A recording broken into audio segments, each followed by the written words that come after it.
Mark Sleboda is going to be on tomorrow, so that's fantastic. They might have even had the talks by then, and we'll see what Mark has to say about it. One piece before I close.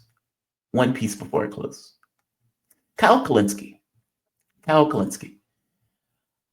This is not me putting a knife in Kyle. But there was a conversation that they were having that I was fascinated by, because I think a lot of people will make the same criticism of me in my show. I am not a Democrat. So if I'm criticizing Democrats, then I'm criticizing a political party that I am not affiliated with. So I have no affiliation. I have no love for it. In fact, my ire against that party is astonishing. And if you ask me, I would say it goes beyond my ire for Republicans, because I have no expectation of Republicans. The guy who, the rando, that has no affiliation to me, that doesn't like me, I don't care. A family member, I have feelings about, because it's a family member.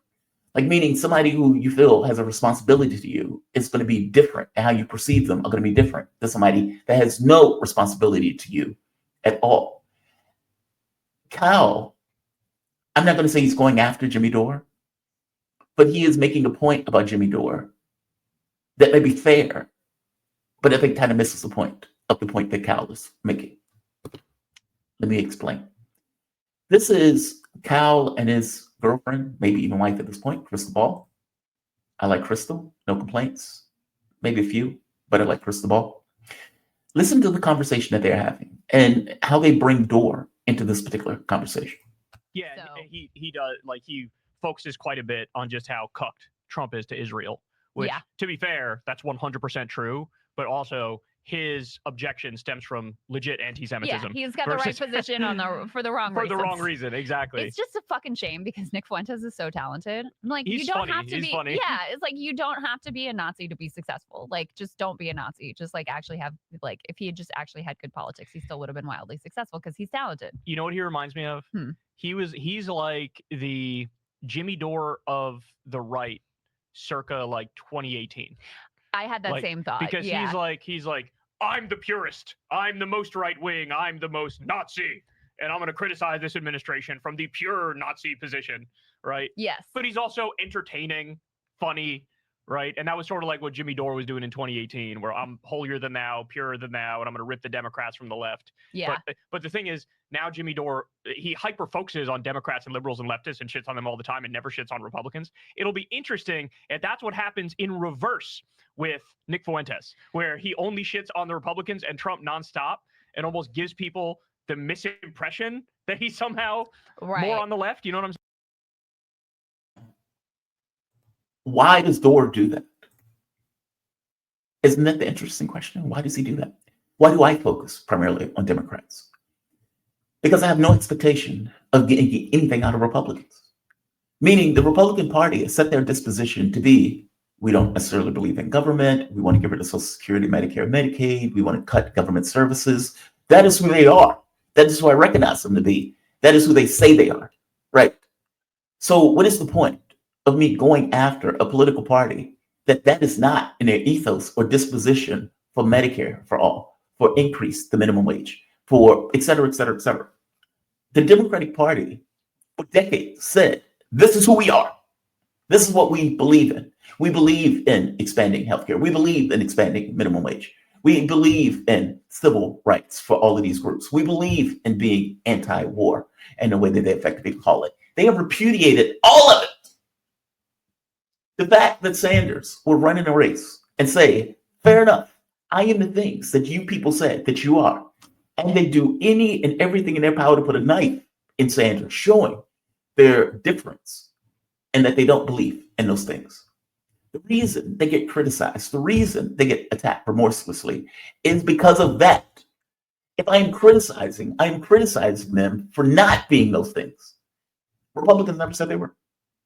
So if you're looking for a vehicle to get from point A to point B, one vehicle says, we believe in expansion of the minimum wage. Okay, great. That's a vehicle. We believe in increasing healthcare. Okay, so we went with the term Medicare for all. We believe in the expansion of Social Security and defense of Social Security. We believe in blah, blah, blah, blah, blah. All right, I'm only criticizing you for not being what you say you are. That is why that criticism goes against Democrats constantly. For my take, anyway, I have no expectation of Republicans. Democrats say that they are representative of the FDR class. And yet you put up Biden, Clinton, Obama. None of these people believe in these things and are pro-war. So there's that.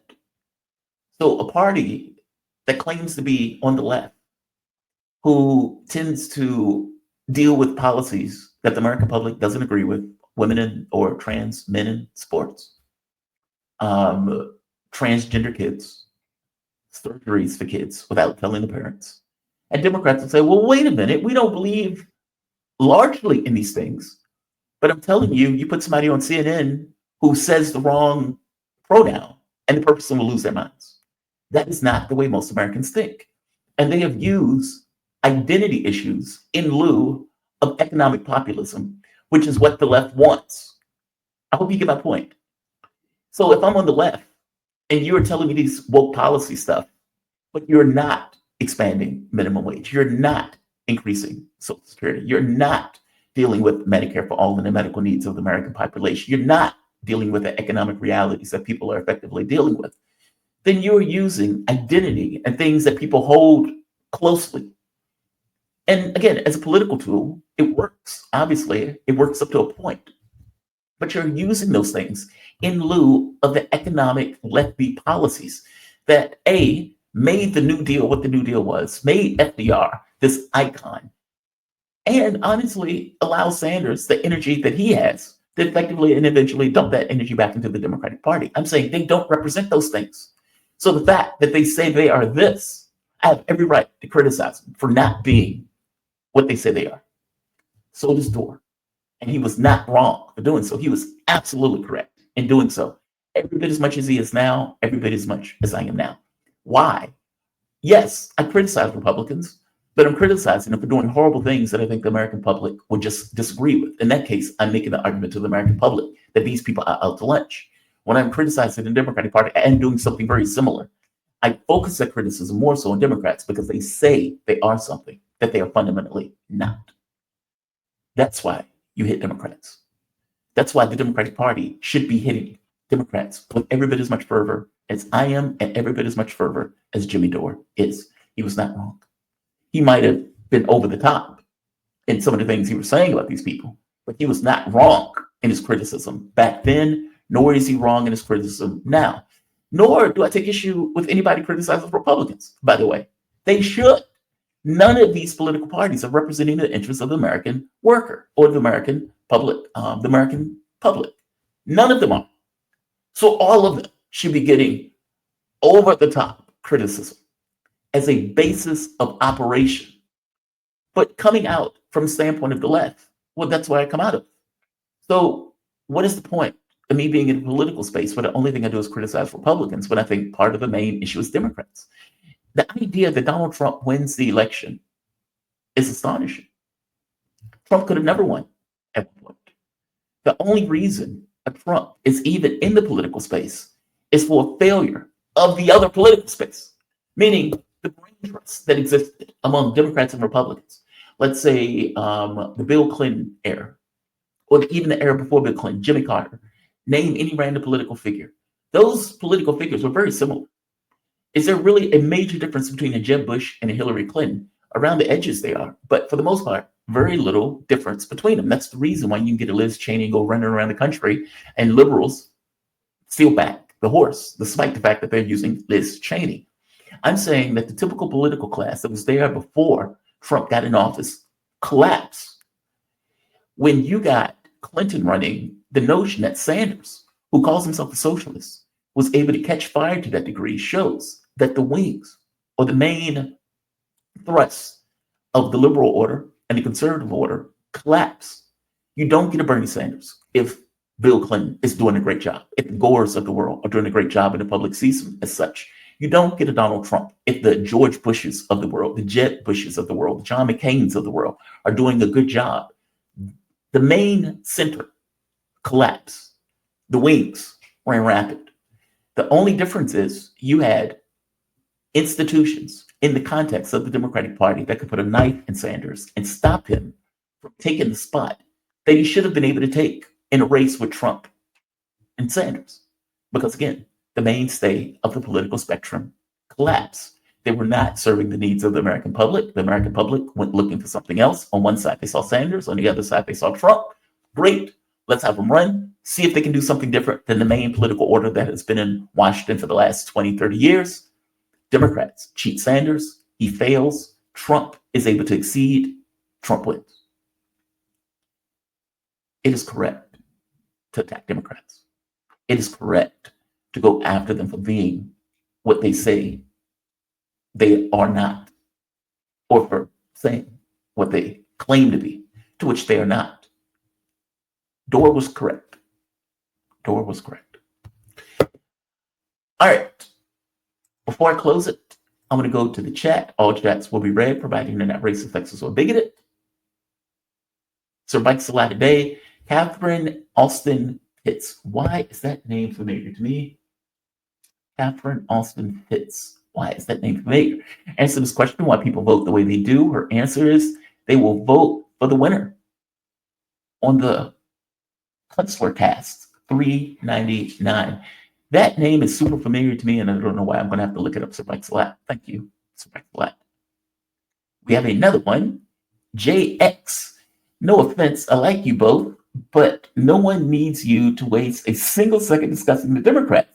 We need you to tell us what to support, not what to not support. You should be discussing ACP. Fair enough. Fair enough. I take your critique. The only problem is that the Democratic Party is one of the main political parties in the US.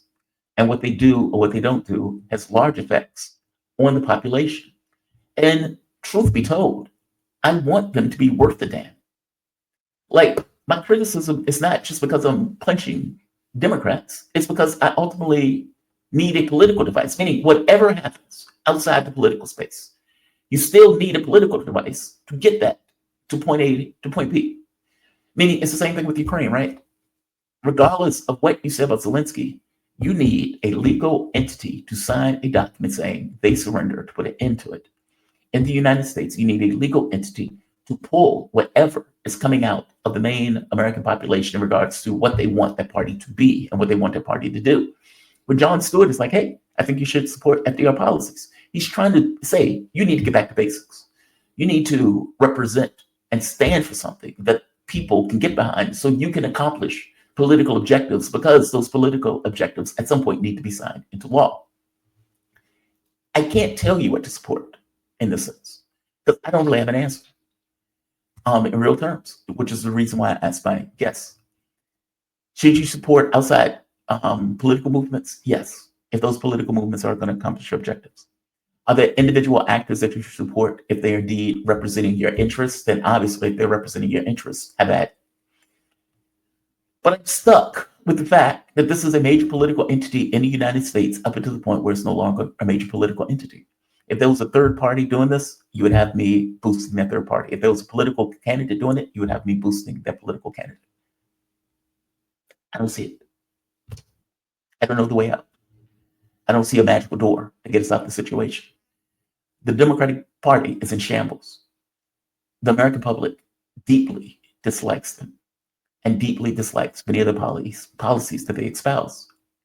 They are not an entity that is in any position to do anything politically. But it's not that the American public loves Republicans either. And I strongly suspect that there's going to be a backlash against what Trump is doing to public services, especially if it starts to bubble up into a larger thing. And there's, let's say, difficulties with those public services as a direct result of what Donald Trump is doing. I don't have an answer for that. I just don't. I feel like we're in a rebuilding phase in regards to what this country is going to want out of its political system. But we're not there. So I don't know. I do appreciate the comment, though. I would prefer not to talk Democrats. I don't like the political party. But one of the main things that I don't like is that this pretending that they are something that they're fundamentally not.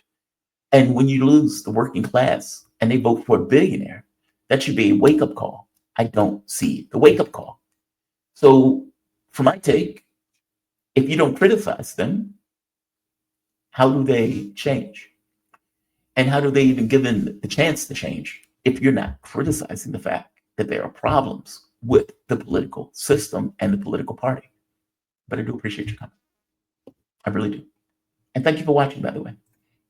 Thank you for watching. JX, here we go again. We live in a rapidly collapsing empire, and you're discussing Sanders and Democrats. You are wasting precious time. No offense. I don't take offense to that at all. No offense. I don't know another way around it. But I take your criticism fairly and honestly. Globalist totalitarianism, Alexander G. Look, you can have an open country. You can have open society where people talk and everything else, providing you do not have conflict and providing everyone is on the same page. If all of us agree, then there is no wall, there is no line. The moment that one of us agrees, the line has been drawn, right? So you can have this talk about, we have an open government, we have open conversations, we have all of this stuff up until the point where you need to shut the public up about something that the public disagrees with.